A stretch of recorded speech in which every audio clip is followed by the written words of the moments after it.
Bienvenidos a clase, una nueva semana de trabajo, una nueva semana de estudio, una nueva semana de vida.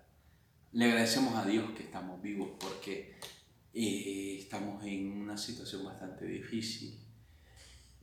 Apenas empieza esta pandemia en Nicaragua y ya nos damos cuenta de que algún familiar, algún amigo tiene el COVID-19 y pues nos estamos medio asustando. Digo yo medio asustando porque julio y agosto va a ser lo que nos vamos a dar cuenta que el vecino, el que está al otro lado, mi familiar, yo incluso mismo estoy con el COVID. Entonces, por lo tanto, tengo que cuidarme. Y la manera de cuidarme es quedándome en casa, quedándome en casa. Salí solamente a lo necesario, al trabajo, a la farmacia, a la venta. Nada de paseos, nada de visitas a mis seres queridos.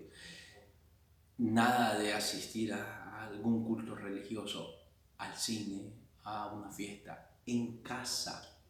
No estamos de vacaciones, estamos de cuarentena. Tenemos que cuidarnos de la mejor manera de expresar el amor a mí mismo, el amor a los demás. Y si creo en una divinidad, el amor a ese Dios. ¿Por qué? Porque me estoy cuidando a mí mismo. Si yo tengo que salir, al regresar me tengo que quitar toda la ropa, los zapatos que se quedan fuera de la casa o desinfestarlo, el pasar directamente al baño, lavarme los dientes y hasta después yo entrar a saludar, a estar en casa. En la calle, 2 metros de distancia, no saludar a nadie, de beso, de abrazo, de mano, de 2 metros de distancia es el saludo. Obligatorio el uso del tapabocas, por favor. Entramos a una nueva temática dentro de la unidad número 4, que es la filosofía de los valores, que es la rama de la filosofía que va a estudiar la naturaleza de los valores y los juicios valorativos. La reflexión explícita acerca de los valores puede remontarse hasta David Hume, quien se preocupa principalmente por los valores morales y estéticos y elabora una teoría antimetafísica y nominalista de los valores. La teoría de David Hume define los valores como principios de los juicios morales y estéticos, visión que será criticada por Federico Nietzsche y su concepción genealógica de los valores, según el cual no solo los valores estéticos y morales dependen de valores, sino que hasta los valores científicos y las observaciones cotidianas responden a ciertos valores y formas de valorar. Tenemos el irracionalismo voluntarista cercano a Arthur Schopenhauer, ¿no? Y contrario a la ilustración promovida por un filósofo que nosotros ya trabajamos que se llama Immanuel Kant. De acuerdo con la concepción tradicional, los valores pueden ser objetivos o subjetivos. Ejemplos de valores objetivos incluye el bien, la verdad, la belleza, siendo finalidades en ellos mismos. O sea, yo busco la verdad por ser verdad. Yo busco la belleza porque es bello, o sea, por sí mismos, ¿no? Se consideran valores subjetivos, en cambio, cuando estos representan un medio para llegar a un fin, en la mayoría de los casos caracterizados por un deseo personal. Además, los valores pueden ser fijos, que significa permanentes, y pueden ser dinámicos, que significa que son cambiantes. Los valores también pueden diferenciarse con base en su importancia y pueden ser conceptualizados en términos de una jerarquía, en cuyo caso algunos poseerán una posición más alta que otros. El problema fundamental que se desarrolla desde los orígenes mismos de la axiología hacia fines del siglo XIX es el de la objetividad o subjetividad de la totalidad de los valores. Max Scheler se ubicará en la primera de las dos posiciones. El subjetivismo se opondrá desde el principio a este enfoque y entenderá a la antigua de Protágoras que lo estrictamente humano es la medida de todas las cosas, de lo que vale y de lo que no vale. Y en la misma escala de valores sin sustento en la realidad exterior. Desde el punto de vista de Federico Nietzsche, sin embargo, no hay una diferencia esencial entre lo que la concepción tradicional llama juicios de valor y los juicios científicos, ya que ambos están fundamentados en las valoraciones que se han configurado históricamente y que constituyen por sí mismas los modos específicos de interpretar y vivir. Asimismo, tampoco hay diferencia esencial entre el juzgar y el actuar, ya que ambas cosas consisten en el despliegue de ciertas fuerzas que por definición son fuerzas de valores y cuyo movimiento también depende de valoraciones previas. Dentro del pensamiento filosófico existe un punto central que es cómo queremos llegar a ser en el futuro, en un estado mejor. Para poder pasar de un estado actual a uno mejor, es necesario que se comprenda primero que para hacer mejoras tenemos que fundarlas en ciertos puntos claves. En el pensamiento los hemos llamado siempre axiología filosófica o la existencial. Es decir, los valores que son aquellos fundamentados en la acción que nos pueden llevar a un estado mejor el día de mañana. Esto se debe a que los valores dan sentido, dan coherencia a nuestras acciones. Esta filosofía de los valores surgió en los siglos XIX y XX con Brentano, con Lessing. Según esta filosofía, el hombre se halla moldeado por un cosmos de valores que no produce él, sino que él tiene que reconocer, él tiene que descubrir. Pongamos, el valor es el nuevo tipo de ser. Los valores son objetivos. Los valores no son independientes de las cosas que son. Los valores se presentan frente a un aspecto negativo. Son totalmente independientes de la cantidad y pueden establecerse una jerarquía entre los valores. Un ejemplo. Yo le digo a esta compañera de clase, qué bonita cadena tienes, yo te la compro. Una cadena de oro con una efigie. Y me dice, no está de venta. No la estoy vendiendo. No, yo te voy a dar el doble de lo que vale, véndemela. Porque es que yo soy coleccionista de cadenas y con esa efigie y me parece genial. Pues no se la puedo vender. Ok, decime en cuánto me la vendes. Y aunque sea el doble, el triple, yo te lo doy. No te preocupes, yo te voy a pagar bien esa cadena. No la vendo. Precisamente esta es la axiología, el valor subjetivo. Ella tiene y el valor objetivo. Esa cadena tiene un valor objetivo, vale 1.300 pesos. Eso es lo que vale su cadena objetivamente. Voy a una joyería y me van a decir, yo te doy lo más 1.300 pesos. Pero ella le ha puesto un valor incalculable que yo le puedo dar el triple o más y ella no lo acepta, o sí lo puede aceptar 5 veces más el precio. ¿Ok? Ese es el valor subjetivo. Esa es la filosofía de los valores, el saber manejar la objetividad y subjetividad en cuanto a los valores. Aquello que cada cosa tiene un valor en sí mismo por ser ella misma y tiene un valor agregado que es el subjetivo, que es el que yo le doy. Entramos a un nuevo tema que es la fenomenología. La fenomenología viene del griego antiguo phaimenon, que significa aparición, manifestación. Y logos, que como ya hemos visto en clases anteriores, logos significa estudio, tratado, palabra, verbo, conocimiento. Va a ser una rama de la filosofía que estudia el mundo respecto a la manifestación. Aunque el término fenomenología fue usado muchas veces en la historia de la filosofía, antes de Edmund Husserl vivió en el año 1859 y murió en el año 1938. El uso moderno de la palabra va a estar ligado específicamente al método, al proyecto filosófico que Edmund Husserl denominó filosofía trascendental. El uso posterior de este término va a estar basado principalmente en la fenomenología de Husserl y va a estar relacionado críticamente con ella. Este autor, Edmund Husserl, nació, como les decía hace poquito, en 1859, murió en 1938.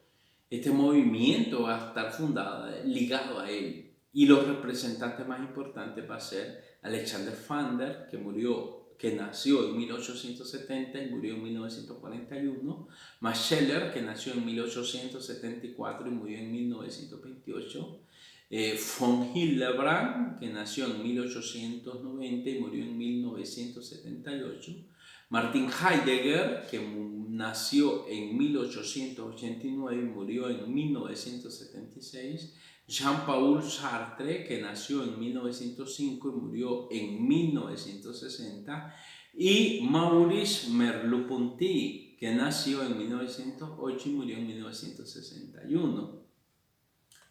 El método fenomenológico no parte del diseño de una teoría, sino del mundo. El mundo conocido, del cual hace un análisis descriptivo en base a las experiencias compartidas. Del mundo conocido y de las experiencias intersubjetivas se obtienen las señales e indicaciones para interpretar la diversidad de símbolos. A partir de allí es posible interpretar los procesos, las estructuras sociales. En las ciencias sociales se requieren de constructos, tipos, para investigar objetivamente la realidad social. Estos tienen que tener las características de una consistencia lógica y una adecuación al fenómeno estudiado. El énfasis no se encuentra en el sistema social ni en las interrelaciones funcionales, sino en la interpretación de los significados del mundo y las acciones de los sujetos. Estas nociones epistemológicas inducen al empleo de métodos cualitativos de investigación. El método fenomenológico puede resultar particularmente útil para la interpretación de los hechos y procesos estudiados, para captar el sentido de los fenómenos y la intención de las actividades sociales. Es una parte o es una ciencia de la filosofía que analiza y estudia los fenómenos lanzados a la conciencia, es decir, la esencia de las cosas. Dicho de otro modo, la fenomenología es la ciencia que estudia la relación que hay entre los hechos, que nosotros los podemos llamar fenómenos, y el ámbito en que se hace presente esta realidad, el psiquismo, la conciencia. Lo que vemos no es el objeto en sí mismo, sino cómo y cuándo es dado en los actos intencionales. El conocimiento de las esencias solo es posible obviando todas las presunciones de la existencia de un mundo exterior y los aspectos sin esencia, es decir, subjetivos, de cómo el objeto es dado a nosotros. Este proceso fue denominado epogé por Edmund Husserl, el padre de la fenomenología, y se le caracteriza por poner entre paréntesis las cosas, es decir, ir a las cosas mismas. Edmund Husserl va a introducir más tarde el método de reducción fenomenológica para eliminar la existencia de objetos externos. Quería concentrarse en lo ideal, en la estructura esencial de la conciencia. Lo que queda después de este es el ego trascendental que se opone al concreto ego empírico. Ahora con esta filosofía se estudian las estructuras esenciales que hay en la pura conciencia del noumeno y las relaciones entre ellos. La fenomenología también es un método, a diferencia del método cartesiano que tomaba por real todo aquello que fuera primero dudado y luego pensado de manera clara y distinta.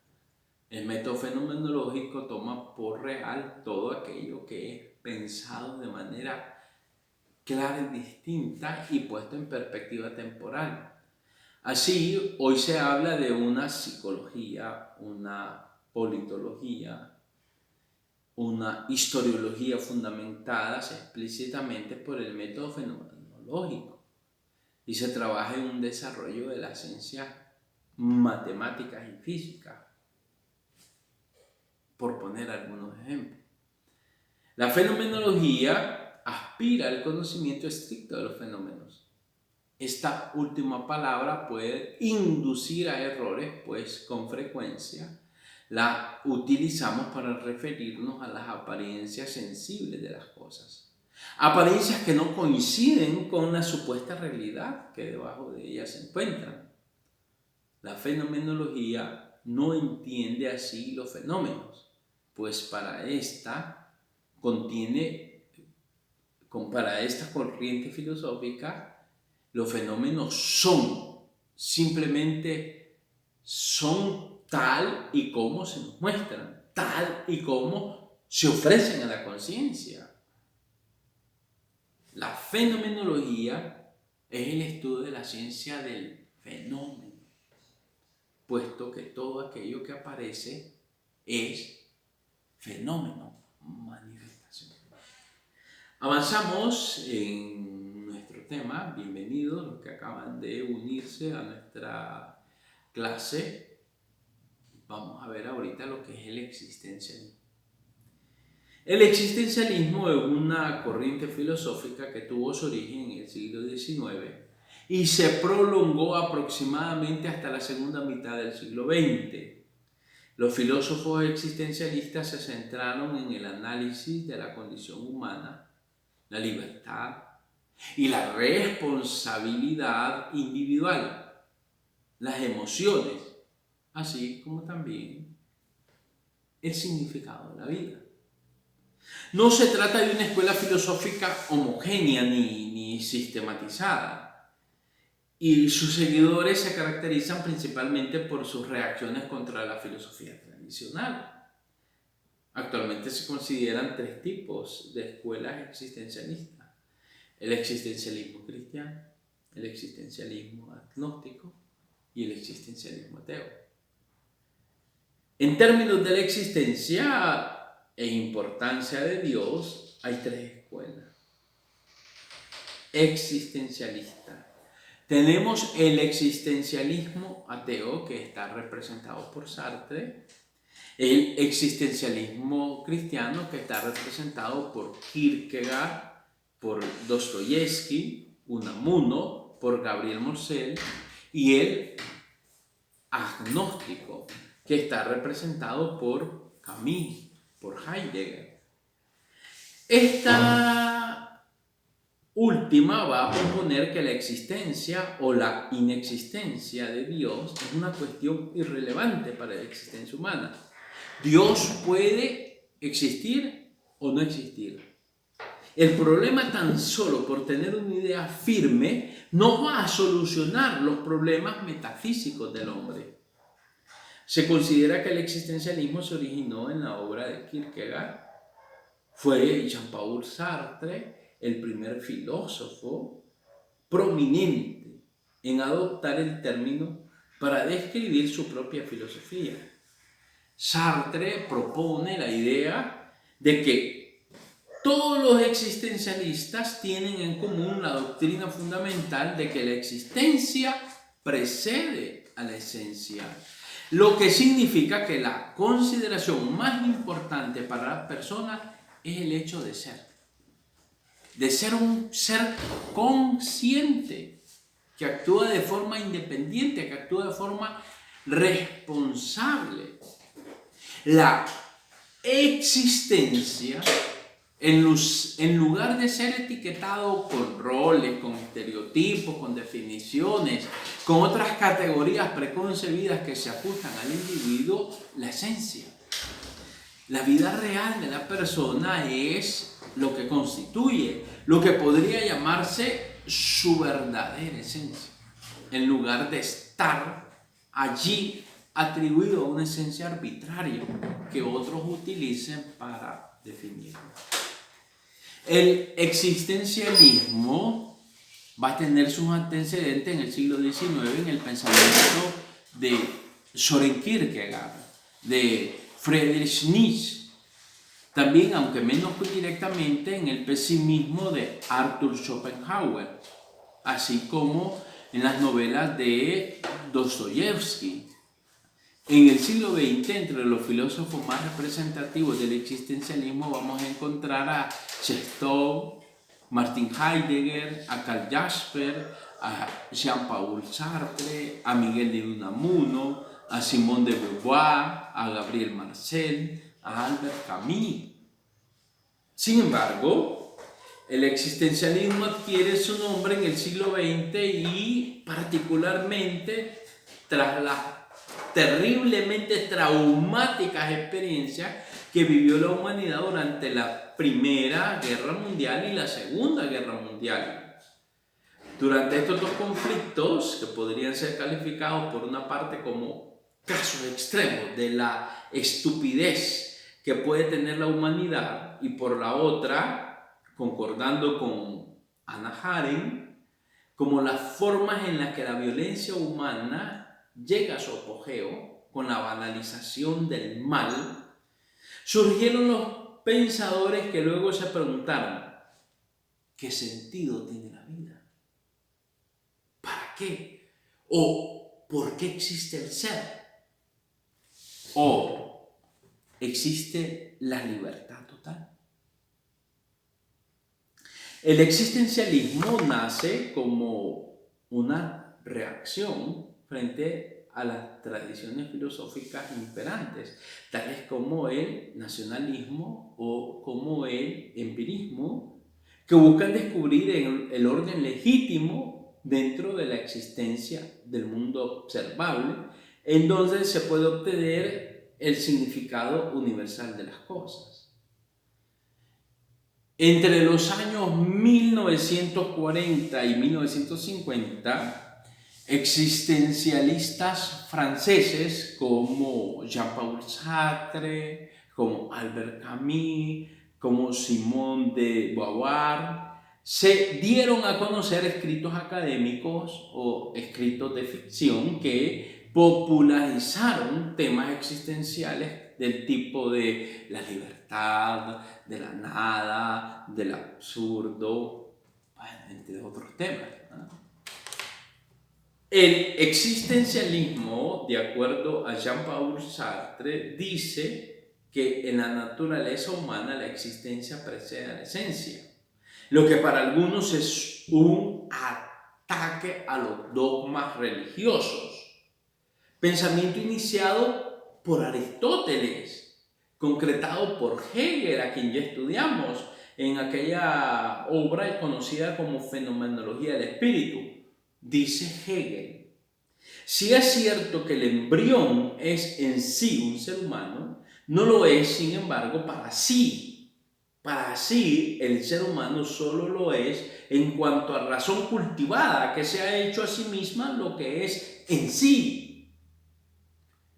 En esto y solamente en esto reside su realidad. Y proseguido en Sartre, quien indica que los seres humanos primero existimos. Los seres humanos primero existimos y luego adquirimos esencia. Es decir, solo existimos mientras vivimos.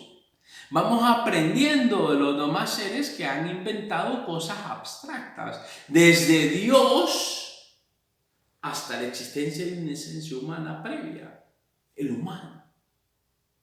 Entiende Sartre de esta manera. Y se libera en cuanto se realiza libremente, y esa es su esencia. Su esencia parte de sí para sí. Este término fue el resultado de un intenso trabajo filosófico desarrollado entre los siglos XIX y XX, en una búsqueda clara de la razón de la existencia, a partir de la individualidad, las emociones, las acciones, la responsabilidad de cada uno.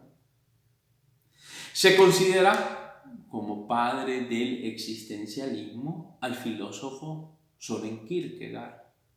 Fue él quien determinó que cada individuo es quien debe encontrarle un sentido a su existencia, y agregó que la mayor responsabilidad del ser humano radica en vivir su propia vida de forma pasional, de forma sincera, pese a los 1000 obstáculos que puedan presentarse. De todas formas, el término no se acuñó hasta la década del 40, y quienes lo hicieron fueron los franceses Jean-Paul Sartre, que nació en 1905, murió en 1980, Albert Camus, que nació en 1930 y murió en 1960, considerados hoy los máximos exponentes del existencialismo. Según lo explicó el propio Sartre, el existencialismo es una forma humana de entender la existencia. Posteriormente se incluyó dentro de esta ideología a pensadores de épocas anteriores como Martin Heidegger, Nietzsche, incluso al propio Kierkegaard. Entramos aquí al último tema de la unidad número 4, que es el marxismo. Hay que tener presente, queridos estudiantes, que ustedes antes del domingo, o el domingo como fecha límite, ustedes me tienen que entregar su trabajo monográfico o su investigación filosófica o su documental, no sé cómo ustedes quieran llamar, de el marxismo. El domingo es el último día que ustedes me pueden entregar este documental, ¿ok? Entonces, tratar de, por Classroom, yo le voy a crear la tarea para que ustedes puedan entregarme este tema del marxismo. Ustedes no han investigado los orígenes y todo eso, ¿verdad? El marxismo se entiende el conjunto de teorías elaboradas por Marx y Engels, ¿verdad?